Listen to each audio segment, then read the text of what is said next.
Je m'appelle Manon Delacroix, j'ai 27 ans, et jusqu'à cet après-midi-là, je croyais encore que peu importe à quel point la situation devenait chaotique, ma famille ne franchirait jamais une certaine limite, mais au moment où j'ai franchi le seuil de la porte d'entrée, j'ai appris que cette limite n'avait jamais existé pour eux, pas quand il s'agissait de moi. Je ne me souviens même pas avoir lâché mes clés, tout ce dont je me souviens, c'est du silence, épais, artificiel. Mon chien, Rio, un berger australien de 6 mois, fonçait toujours vers moi dès que je mettais un pied à l'intérieur, ses griffes sur le parquet étaient le son que j'associais à la maison, mais ce jour-là, rien, pas d'aboiement, pas de course effrénée, pas de gémissement doux depuis le salon, juste l'immobilité. Rio, j'ai appelé une fois, et ma voix s'est brisée au milieu, j'ai essayé à nouveau, plus fort cette fois, rien ne m'a répondu, pas même le tintement de son collier.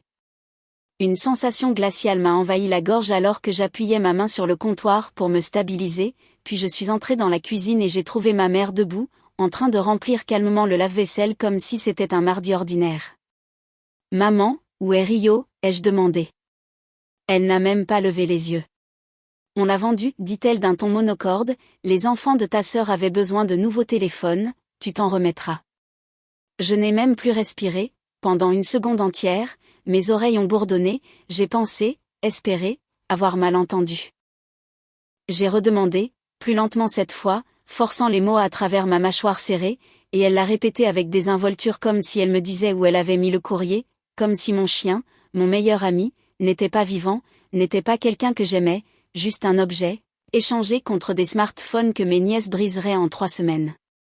Ma vision s'est brouillée un instant, une pression brûlante a rempli ma poitrine.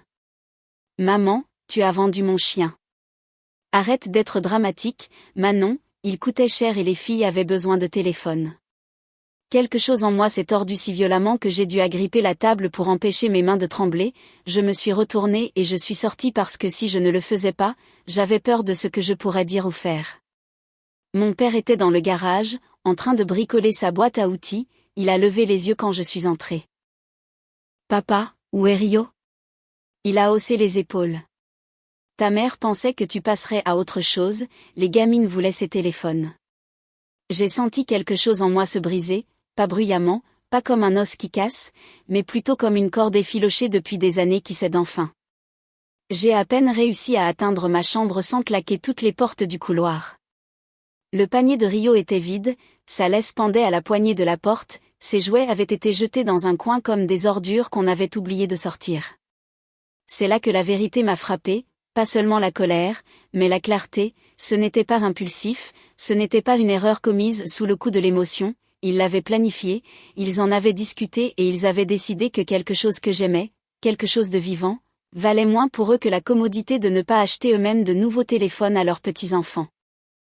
Ils supposaient que j'avalerais la pilule comme j'avais tout avalé le reste, sourire, passer à autre chose, ne pas faire d'histoire, mais cette fois, ils s'étaient attaqués à la mauvaise chose. Je ne suis pas descendue dîner, je n'ai pas parlé, je suis restée allongée sur mon lit, fixant le plafond, écoutant le bourdonnement de la maison qui ressemblait soudain à celle d'un étranger. Quelque part entre minuit et le petit matin, quelque chose en moi a changé, je n'allais pas les laisser s'en tirer comme ça, pas encore, plus jamais. J'ai ouvert mon ordinateur portable et j'ai commencé à chercher, Le Bon Coin, les groupes locaux de la SPA, les pages Facebook d'adoption d'animaux. Rio avait 6 mois, c'était un berger australien pure race, yeux bleu et marron, une ligne blanche parfaite sur le museau, il ne l'aurait pas emmené loin, il avait trop de valeur. J'ai fait défiler les annonces pendant des heures, envoyant des messages à des inconnus, notant des adresses, vérifiant les listes. À midi le lendemain, je l'ai trouvé listé sous un nouveau nom, mais ses yeux, je les aurais reconnus dans une foule de milliers de personnes. La famille disait qu'elle n'avait plus le temps pour lui, ils ont accepté de me rencontrer dans un parc si j'apportais du liquide.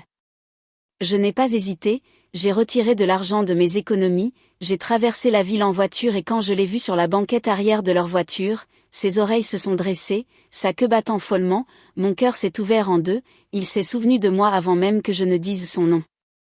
Je l'ai ramené à la maison sans prévenir personne. Quand j'ai ouvert la porte, ma mère s'est figée, sa spatule a glissé de sa main, cliquetant sur le carrelage, elle a fixé Rio, puis moi, comme si j'avais ramené un fantôme dans la maison. « Tu l'as racheté » a-t-elle chuchoté. Non, ai-je dit doucement, j'ai racheté ce que tu as vendu. Puis je suis montée et j'ai verrouillé ma porte pendant que Rio se blottissait contre moi. Cette nuit-là, ils ont crié, martelé mes murs, m'ont traité de dramatique, ont dit que j'avais gâché Noël. Je n'ai pas répondu, j'ai juste serré Rio plus fort et j'ai fixé l'obscurité, sentant un calme qui m'effrayait même moi parce que je comprenais enfin, s'ils pouvaient vendre mon chien pour des téléphones, ils étaient capables de tout, et j'avais fini d'être leur cible. Le lendemain matin, je suis descendue prendre un café, silence complet, ma mère faisait sauter des crêpes avec une gaieté forcée, mon père faisait semblant de regarder la télé, pas d'excuses, pas de discussion, ils agissaient comme si de rien n'était. Mais quand je suis retournée dans ma chambre, mon téléphone n'arrêtait pas d'afficher le même message, pas de Wi-Fi, impossible de se connecter. J'ai vérifié le routeur, il clignotait toujours, juste verrouillé, puis j'ai vu, mon numéro avait été retiré du forfait familial, pas d'avertissement, une punition, leur façon de montrer qu'ils avaient le contrôle. J'ai fixé le message aucun service en haut de mon écran et pour la première fois depuis des années, je me suis sentie stable, froide, déterminée.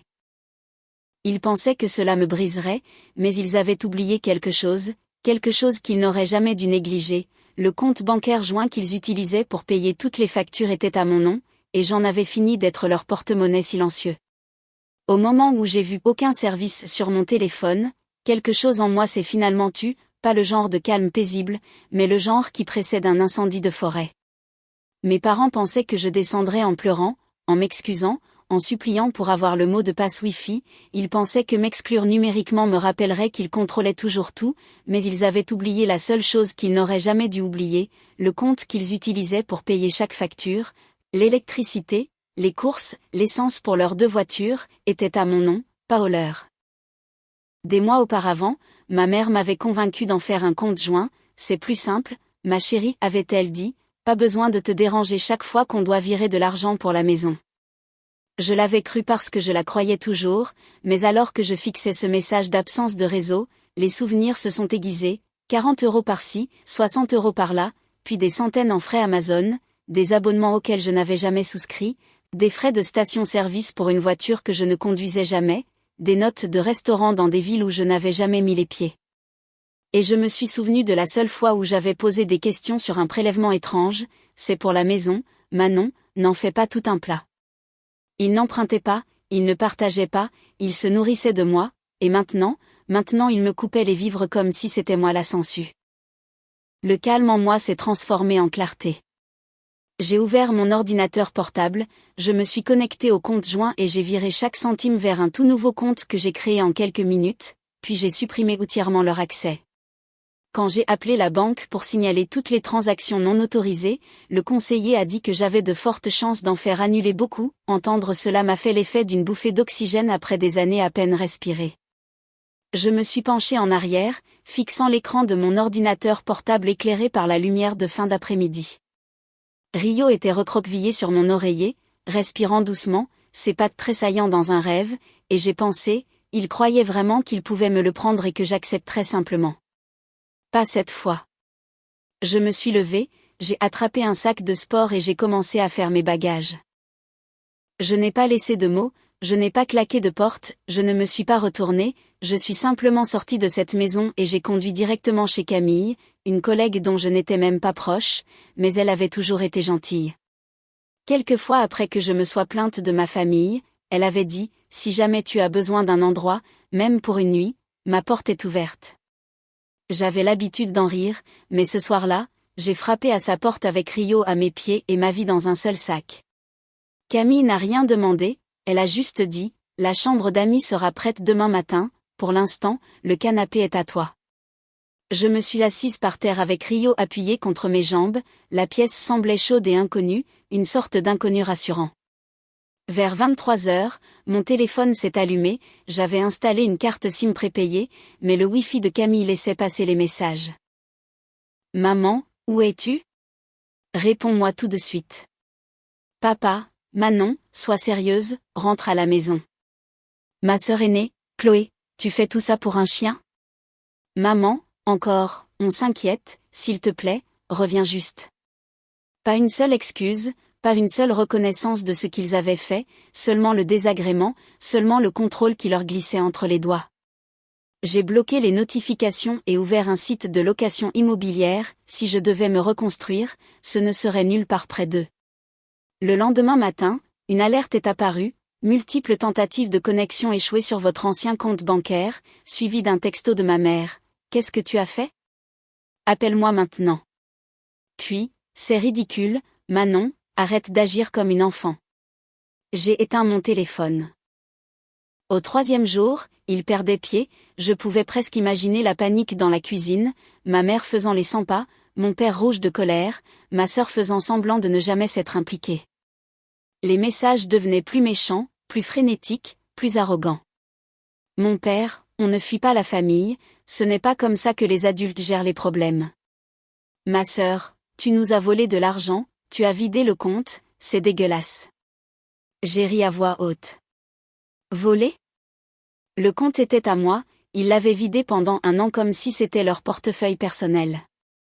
J'ai fait des captures d'écran, relevés bancaires, SMS, tout, je ne leur faisais pas confiance pour ne pas déformer l'histoire plus tard.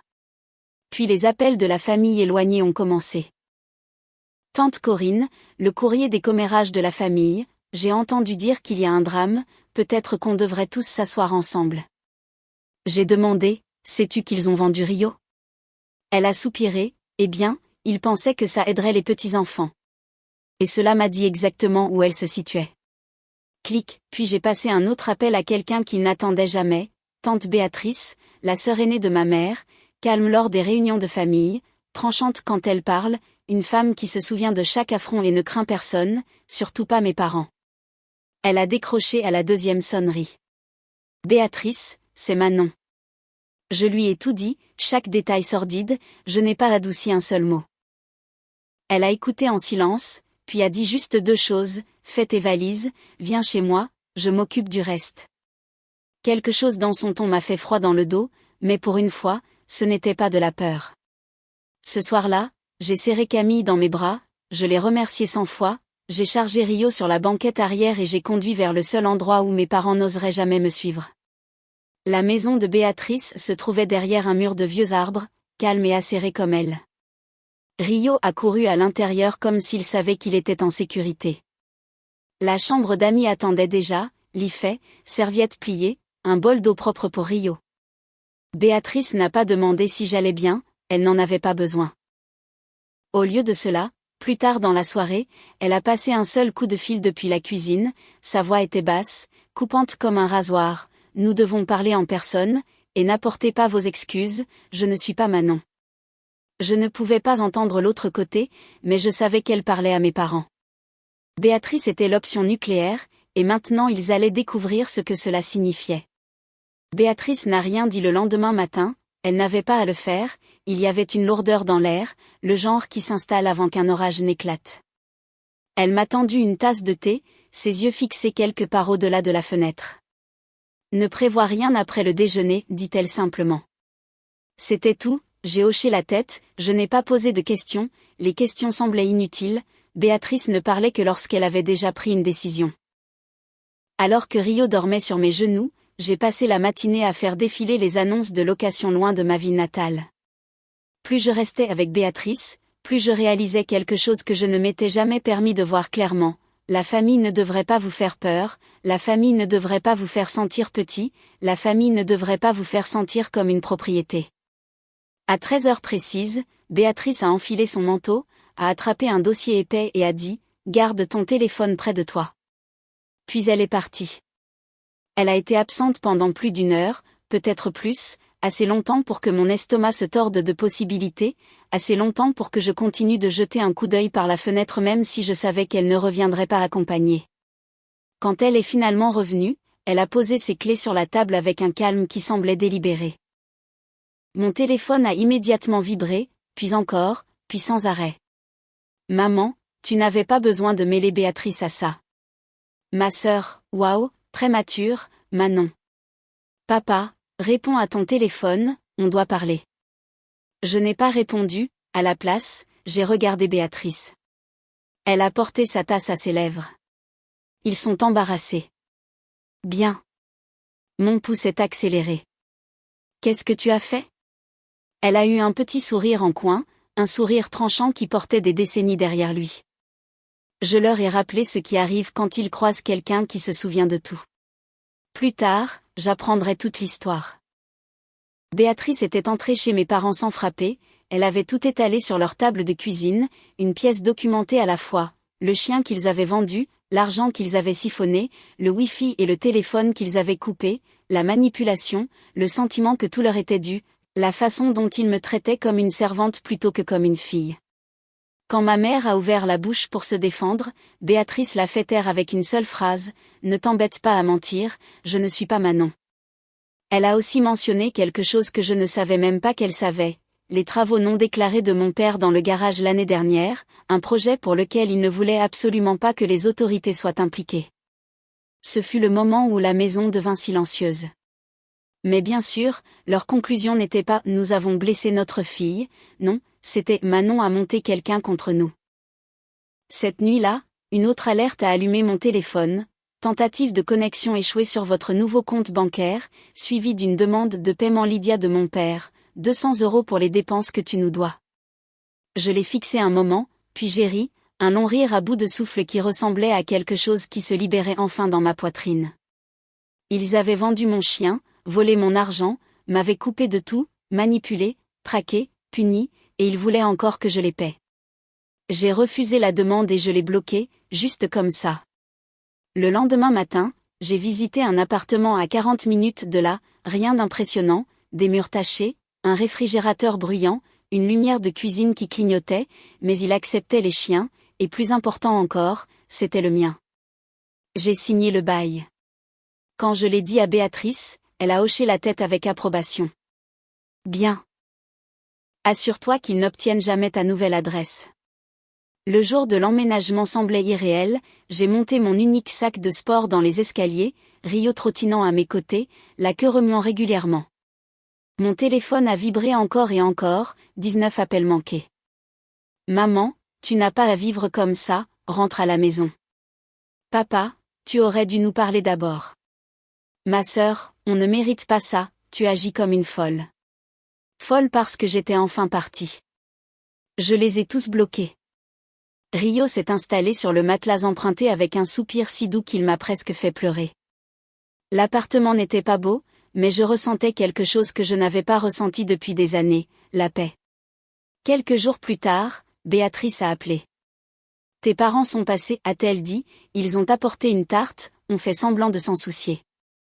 J'ai fermé les yeux, bien sûr qu'ils l'ont fait. Ils ont dit qu'ils étaient prêts à te pardonner. J'ai laissé échapper un rire amer. Me pardonner? Béatrice a expiré par le nez, l'équivalent d'un grognement pour elle.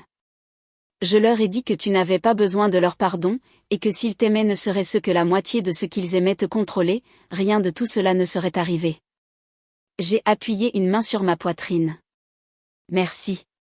Ils ne t'embêteront plus, a dit Béatrice, puis plus doucement, vis ta vie, Manon, pas la leur.